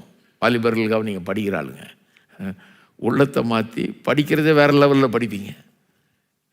அது ஒரு பெரிய வாழ்க்கைக்குள்ளே கொண்டு போய் விடும் இல்லையா? உள்ளம் மாறிச்சுன்னா படிப்பை கூட வித்தியாசமாக படிப்போம். நம்ம நான்லாம் பள்ளிக்கூடத்துலாம் படித்தப்ப எவ்வளோ சிக்கனமாக படிக்கணுமோ படிப்போம். 2 உலக மகா யுத்தம்னா 2த்தில் 1 படிச்சுட்டு இன்னொன்று வரக்கூடாதுன்னு ஒரு பெரிய ஜெபம் பண்ணிட்டு போவோம். ஏன்னா அதுதான் ரொம்ப சாமர்த்தியம் நினைப்பு. இந்த மாதிரி படித்தோம் பாருங்கள். ஆனால் என்னை உள்ளத்தை ஆண்டவர் தொட்டு மாற்றின பிறகு, பைபிள் காலேஜ் போன பிறகு, இன்றைக்கு வரைக்கும் ஏதோ பரீட்சைக்கு படிக்கிற மாதிரி படிச்சேன். கேட்பாங்க, என்ன பரீட்சைக்காக படிக்கிறீங்க? என்ன உட்காந்து படிச்சுங்க? ஆமாம், பரீட்சையை விட பயங்கரமாக படிச்சுன்னு இப்போ. ஏன்னா இப்போ விளங்குற வரைக்கும் விடுறதில்ல, விட்டு நோண்டி பார்த்து ஆராய்ச்சி எடுத்துடுறது. ஏனென்று சொன்னால் படிக்கிறத ஒழுங்காக படிக்கணுன்ற புத்தி வந்துருச்சு. வாலிபர்களுக்கு சொல்கிறேன், அந்த புத்தி வந்துருச்சுனாலே படிப்பு வேறு லெவலில் போகும், சாதனையும் வேறு லெவலில் இருக்கும், எதிர்காலம் வேறு லெவலில் இருக்கும், வேலையும் வேறு லெவலில் இருக்கும். எல்லோரும் ஜெபம் பண்ணுவோம். நகரத்தார் செழித்தோங்குவார்கள்ன்றபடி நம்ம சபையில் இருக்கிற அத்தனை பேரும் செழித்தோங்கணும். செழிப்பு நம்முடைய ஊருக்கு வரணும், நம்ம நாட்டுக்கு வரணும். ஸ்தோத்திரங்க தாவே, ஜனங்களை ஆசீர்வதிப்பீராக. குறிப்பாக இங்கே வந்திருக்கிறவர்களுக்காக ஜெபிக்கிறோம். இந்த சபையில் இருக்கிற வாலிபர்களுக்காக ஜெபிக்கிறோம் கத்தாவே. வாலிப உள்ளங்களுக்காக ஜெபிக்கிறோம். இந்த வாலிப மக்களை ஆசீர்வதித்தரணும் கத்தாவே. வாலிபனே, உன் வாலிப நாட்களில் சிருஷ்டிகரை நினை என்று சொல்லியிருக்கிறது. இந்த வாலிப நாட்களில் நேரத்தை வீணாக்காமல் உம்மை பற்றி நினைத்து, உம்மை தியானித்து, உமக்காக தங்களை அர்ப்பணித்து, தங்களுடைய எதிர்காலம் ஒளிமயமானதாக இருக்க வேண்டும், பிரயோஜனமானதாக இருக்க வேண்டும். வீண் போகக்கூடாது, வாழ்க்கை வீண் போகக்கூடாதுங்கிற பெரிய குறிக்கோளோடு, பெரிய வாஞ்சையோடு, பெரிய தாகத்தோடு வாழ அவள் ஆசீர்வதிப்பீராக. இங்கே நடக்க போகிற யூத் மீட்டிங்காக ஜெபிக்கிறோம் கர்த்தாவே. வரப்போகிற வாரங்களில் நடக்க போகிற இந்த யூத் மீட்டிங்கில் ஏராளமான அவர்கள் கலந்து கொள்கிற இந்த யூத் மீட்டிங்கில் உடைய வார்த்தை வல்லமையாய் புறப்பட்டு செல்லட்டும். அந்த வாலிபர்களுடைய உள்ளங்களை தொடட்டும். ஆண்களும் பெண்களும் கர்த்தாவே உடைய வார்த்தையினால் ஈர்க்கப்படட்டும் கர்த்தாவே. உள்ளங்கள் மாறட்டும், உள்ளங்களில் ஒரு பெரிய மாற்றம் உண்டாகட்டும். அதன் மூலமாய் எங்களுடைய சமுதாயம் மாறட்டும் கர்த்தாவே. சமுதாயத்தில் ஒரு பெரிய மாற்றம், இந்த வாலிபருடைய உள்ளத்தில் மாற்றம் ஏற்படுவதன் மூலமாக எங்கள் சமுதாயமே பெரிய மாற்றத்தை, முன்னேற்றத்தை காணட்டும் கர்த்தாவே. குடும்பங்கள் முன்னேறட்டும். இவருடைய நாளைய தினம் அற்புதமானதாக இருக்கட்டும் கர்த்தாவே. ஆசீர்வதிக்கப்படட்டும். நகரத்தார் செழித்தோங்குவார்கள் என்று எழுதியிருக்கிறதே, அப்பேற்பட்ட செழிப்பு, தேவ ஆசீர்வாதம் அவளுக்கு உண்டாயிருக்கட்டும் கர்த்தாவே. எல்லா விதத்திலும் அவள் ஆசீர்வதிக்கப்பட்டு விளங்கி அநேருக்கு ஆசீர்வாதமாய் விளங்கட்டும் கர்த்தாவே. ஸ்தோத்திரம், ஸ்தோத்திரம், ஸ்தோத்திரம், ஸ்தோத்திரம். மற்றும் வேலை செய்கிறவர்கள், தொழில் செய்கிறவர்கள், வியாபாரம் செய்கிறவர்கள் கர்த்தாவே, அப்படிப்பட்ட புத்தி ஒவ்வொருவருக்கும் உண்டாயிருக்கட்டும் கர்த்தாவே. தங்களுடைய வேலை, தங்களுடைய வியாபாரம் சிறந்த முறையில் இருக்கட்டும். சிறந்ததையே செய்வேன், நான் சிறந்த விதத்தில் தான் நான் செய்வேன் அப்படிங்கிற ஒரு குறிக்கோள், ஒரு வாஞ்சை கர்த்தாவுடைய உள்ளத்தை கர்த்தாவை நிரப்பட்டும் கர்த்தாவே. பார்க்கிறவர்கள் தேவனை மகிமைப்படுத்த வேண்டும். இந்த வேலையை பார்க்குறவங்க கர்த்தரை மகிமைப்படுத்த வேண்டும், கர்த்தரை துதிக்க வேண்டும், கர்த்தரை எண்ணி பார்க்க வேண்டும், கர்த்தருக்கு மகிமை உண்டாக வேண்டும் என்கிற எண்ணம் ஒவ்வொருவருக்கும் உண்டாகட்டும் கர்த்தாவே. வேலைக்கு போகும்போதே கர்த்தருடைய நாம மகிமைக்காக நான் வேலை செய்கிறேன், கர்த்தருடைய நாம மகிமைக்காக நான் பிரயாசப்படுறேன் அப்படிங்கிற ஒரு எண்ணத்தோடு அவர்கள் செய்யட்டும் கர்த்தாவே. பெரிய மாற்றத்தை உண்டு பண்ணி தருவீராக. உங்களுக்கு ஸ்தோத்திரம், ஸ்தோத்திரம், ஸ்தோத்திரம். இது மெட்டீரியல் ப்ராஸ்பெரிட்டி, இது பொருளாதார செழிப்பு இப்போ சொன்னது. ஆனால் இதோட ஒரு பெரிய செழிப்பு இருக்குது. அது என்னென்னா ஆவிக்குரிய ஒரு செழிப்பு. 17ஆம் வசனம் பாருங்கள். அவருடைய நாமம் என்றென்றைக்கும் இருக்கும், சூரியன் உள்ள மட்டும் அவருடைய நாமம் சந்தான பரம்பரையாக இருக்கும். மனுஷர் அவருக்குள் ஆசீர்வதிக்கப்படுவார்கள், எல்லா ஜாதிகளும் அவரை பாக்கியமுடையவர் என்று வாழ்த்துவார்கள். மனுஷர் ஏன் இயேசுக்குள்ளாக ஆசீர்வதிக்கப்படுறாங்க? ஆபிரகாமுக்கு கர்த்தர் வாக்கு பண்ணும்போது என்ன சொன்னார்? உன்னை ஆசீர்வதித்து பெரிய ஜாதியாக்குவேன், நான் உன் பேரை பெருமைப்படுத்துவேன், உன்னை ஆசீர்வதிக்கிறவர்கள் ஆசீர்வதிப்பேன், உன்னை சபிக்கிறவர்களை சபிப்பேன் சொல்லிட்டு கடைசியில் 3ஆம் வசனத்தில் 12ஆம் அதிகாரம் ஆதியாகமம் 3ஆம் வசனத்தில் சொல்கிறாரு, பூமியின் வம்சங்கள் எல்லாம் உனக்குள் ஆசீர்வாதம். ஒரு டிரான்ஸ்லேஷன் சொல்லுது, எல்லா குடும்பங்களும், பூமியில் உள்ள அத்தனை குடும்பங்களும் உனக்குள் ஆசீர்வதிக்கப்படும் அப்படின்னு சொல்லியிருக்கு. இயேசுவை பற்றி இங்கே சொல்லும்போது மனுஷர் அவருக்குள் ஆசீர்வதிக்கப்படுவார்கள் இருக்க. எப்படி ஆசீர்வதிக்கப்படுவார்கள்? இந்த ஆபிரகாமின் குமாரனாக பிறந்த இயேசு, ஆபிரகாம் சந்ததியில் பிறந்தவர். அவர் உலக இரட்சகரானார். நம்முடைய பாவங்களுக்காக சிலுவையில் மரிக்கிற இரட்சகராக அவர் ஆனார். அவர் அப்படிப்பட்டவர். எல்லாம் அவர் மூலமாக ஆசீர்வதிக்கப்பட்டிருக்கிறார்கள். அந்த ஒருவர் மூலமாக எல்லாருக்கும் ஆசீர்வாதம் எல்லாரும் ஆண்டவர்கிட்ட வரலாம். அவர் சொல்கிறார், நானே வழியும் சத்தியமும் ஜீவனுமாய் இருக்கிறேன், என்னாலே அன்றி ஒருவனும் பிதாவினிடத்தில் வரான்றார். அப்போ இவர் வழி, சத்தியம், ஜீவன். இதுதான் இவர் அறிஞ்சு கொள்வது தான் இப்போ ட்ரூ ப்ராஸ்பெரிட்டி. நான் சொல்கிறேன் கேளுங்க, ஏன் ட்ரூ ப்ராஸ்பெரிட்டின்றப்ப வெறும் மெட்டீரியல் ப்ராஸ்பெரிட்டி இருந்தால், பணம் மட்டும் இருந்தால் ட்ரூ ப்ராஸ்பெரிட்டி இல்லையா? இல்லை. ஏன்னா வெறும் பணம் மட்டும் இருந்ததுன்னு வைங்க, சில நேரத்தில் அந்த பணமே நம்மளுக்கு ஒரு கண்ணியாக ஆகிடுது, நம்மளை கெடுக்கிற ஒரு கருவியாக மாறி விடுகிறது. நிறைய பேருடைய வாழ்க்கையில் அதை பார்த்துருப்பீங்க.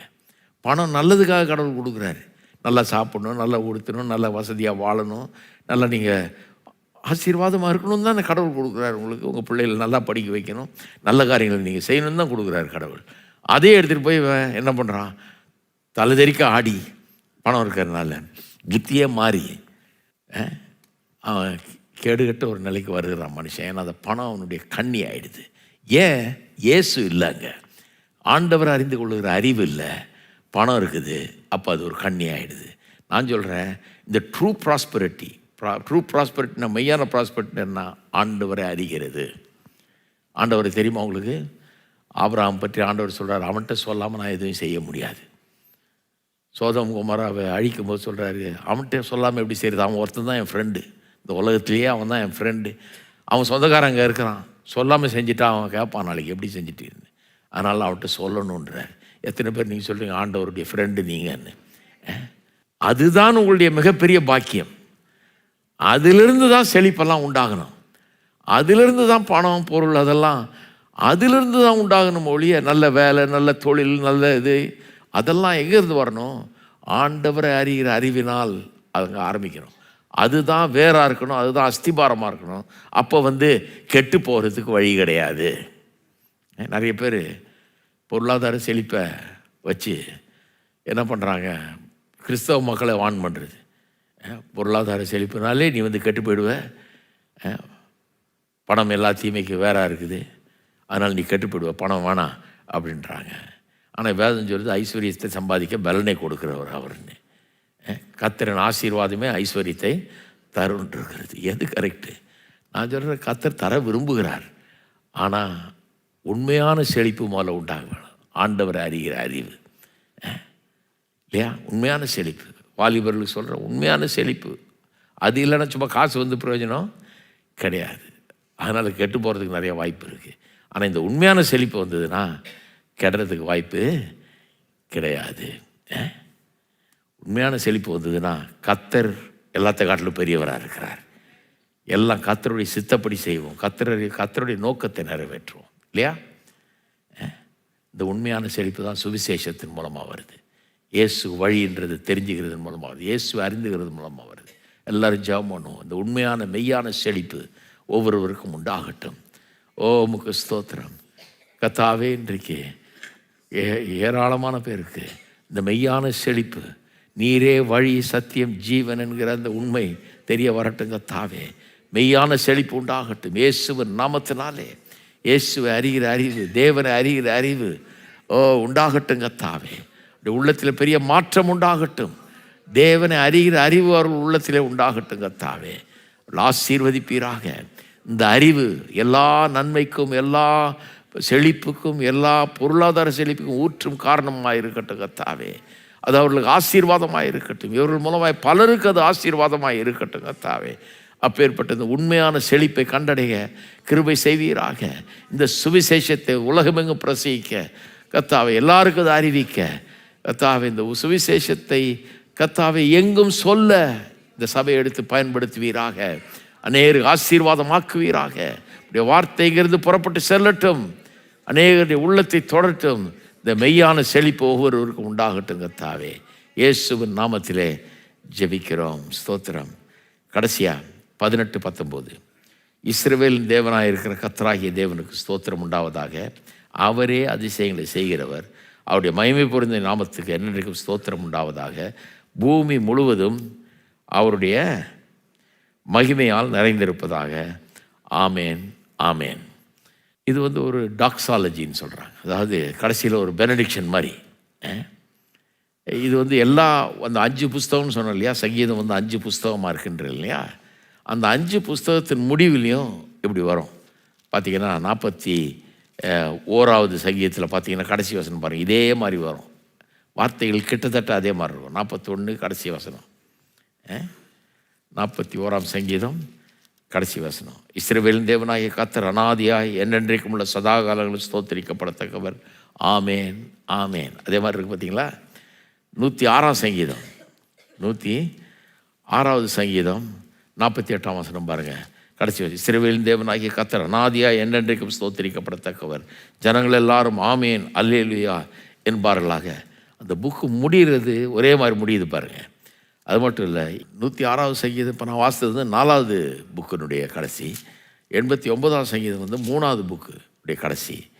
3வது புக்கு 73லேருந்து 89 வரைக்கும். அன்றைய கடைசி வசனத்தை பாருங்கள். கர்த்தருக்கு என்னென்றைக்கும் ஸ்தோத்திரம் உண்டாவதாக. ஆமேன். அப்புறம் 150க்கு போங்க, கடைசி சங்கீதம் 5வது புக்கில் வர்ற கடைசி சங்கீதம். அதனுடைய 2 பாருங்கள். சுவாசம் உள்ள யாவும் கர்த்தரை துதிப்பதாக. அல்லேலூயா. இப்போ 18-19க்கு வாங்க. 72ஆம் சங்கீதத்தில் அதனுடைய வார்த்தைகள் எப்படி இருக்குன்னு பாருங்கள். 72ஆம் சங்கீதத்தில் 18 அதே மாதிரி இருக்கும் பாருங்கள். இஸ்ரவேலின் தேவனாகிய கர்த்தராகிய தேவனுக்கு ஸ்தோத்திரம் உண்டாவதாக. அவரே அதிசயங்களை செய்கிறவர். அவருடைய மகிமை பொருந்திய நாமத்துக்கு என்னெருக்கு ஸ்தோத்திரம் உண்டாவதாக. பூமியில் முழுவதும் அவருடைய மகிமையால் நிறைந்திருப்பதாக. ஆமேன், ஆமேன். இது என்னத்தை சொல்ல வருது? இந்த ராஜ்யம், அற்புதமான இந்த இயேசுவின் ராஜ்யம், அதுக்காக இன்னும் நம்ம காத்துக்கிட்டுருக்குறோம். இன்னும் வரல, அது காத்துக்கிட்டு இருக்கிறோம். இப்போது இந்த ராஜ்யங்கள்லாம் கொஞ்சம் கொஞ்சம் இந்த மாதிரி ராஜ்யமாக மாற வேண்டும். மாறினாலே பெரிய ஆசீர்வாதமாக இருக்கும்னு நினைக்கிறோம். ஆனால் அதனுடைய பூரண வடிவம், பர்ஃபெக்ட் வெர்ஷன் யார்? இயேசு வர்றது. இயேசுடைய ராஜ்யம் வர்றது. இயேசுடைய ராஜ்யம் எப்போ வரும்? அவர் வரும்போது தான் வரும். ஒரு அமெரிக்கன் பிரசங்கியார் ஒருத்தர் சொல்கிறாரு, அமெரிக்கன் பிரசிடெண்ட் ஏர்ஃபோர்ஸ் ஒன்னு ஒரு பிளேனில் வருவார். அவர் வர்ற பிளேன் அவங்க சொந்தமாக வச்சுருக்காங்க இல்லையா, அந்த பிளேனுக்கு பேர் ஏர்ஃபோர்ஸ் ஒன். அவர் சொல்கிறாரு, தேவனுடைய ராஜ்யம் ஏர்ஃபோர்ஸ் ஒன்னில் வராதுன்றார். ஏர்ஃபோர்ஸ் ஒன்று வரும்போது தேவனுடைய ராஜ்யம் வந்துடல. எப்போ வருது தேவனுடைய ராஜ்யம்? இயேசு வரும்போது வரும். இயேசு வரும்போது வரும். இயேசு வருவார்னு எத்தனை பேர் நம்புறீங்க? விசுவாசிக்கிறீங்களா? நான் நம்புகிறேன். இயேசு வரும்போது அது தேவனுடைய ராஜ்யம், பரிபூர்ண ராஜ்யம். இன்றைக்கி எவ்வளோ ராஜ்யங்கள் ரொம்ப அருமையாக இருக்குது, நல்லா இருக்குது. நான் சொன்னேன், அந்த மாதிரி அதனுடைய பூரண வடிவம் இயேசுடைய ராஜ்யம். அவர் வரப்போகிறார், அரசாள போகிறார். பூமியின் எல்லை வரைக்கும் அவருடைய அரசாங்கம் இருக்கும். என்றென்றைக்கு அரசாளுவார் அவர். எல்லா நாவுகளும் முழங்கும், எல்லா முழங்கால்களும் முடங்கும், அவரே கர்த்தர் என்று சொல்லும். அப்படிப்பட்ட அவருடைய ராஜ்யம் வர இருக்கிறது. அதை நோக்கி தான் போயிட்டு இருக்கிறோம்.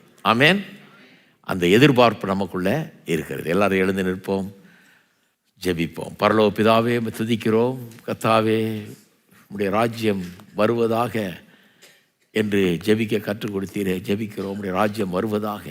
உம்முடைய ராஜ்யம் வரும் என்று எதிர்பார்க்கிறோம். அதை நோக்கி நாங்கள் சென்று கொண்டிருக்கிறோம். அந்த ராஜ்யத்தை எங்கள் உள்ளே கொண்டு வந்துட்டீர். எங்களுடைய இருதயத்தில் அது இருக்கிறது. உம்முடைய சமாதானம் உள்ளத்தில் இருக்குது. உம்முடைய ஆசீர்வாதம் எங்களுடைய வாழ்க்கையில் பல்வேறு விதங்களில் காணுகிறோம். இந்த பூரண வடிவை கர்த்தாவே, நீர் வரும்போது நாங்கள் காண இருக்கிறோம். கர்த்தாவே, அந்த எதிர்பார்ப்பு ஒவ்வொரு உள்ளத்திலும் நிரம்பி வழியட்டும். கர்த்தாவே, அந்த வாஞ்சை, உம்மை காணப்போகிறோம், உம்மோடு வாழப்போகிறோம், நித்தியமாக இருக்க போகிறோம் என்கிற வாஞ்சியினால் ஒவ்வொரு உள்ளமும் நிரம்பட்டும். வந்திருக்கிற ஒவ்வொருவரையும் ஆசீர்வதிப்பீராக. பெரிய மாற்றங்களை தங்களுடைய வாழ்க்கையில் காண, இந்த சமுதாயத்தில் காண எங்களுக்கு உதவி செய்வீராக.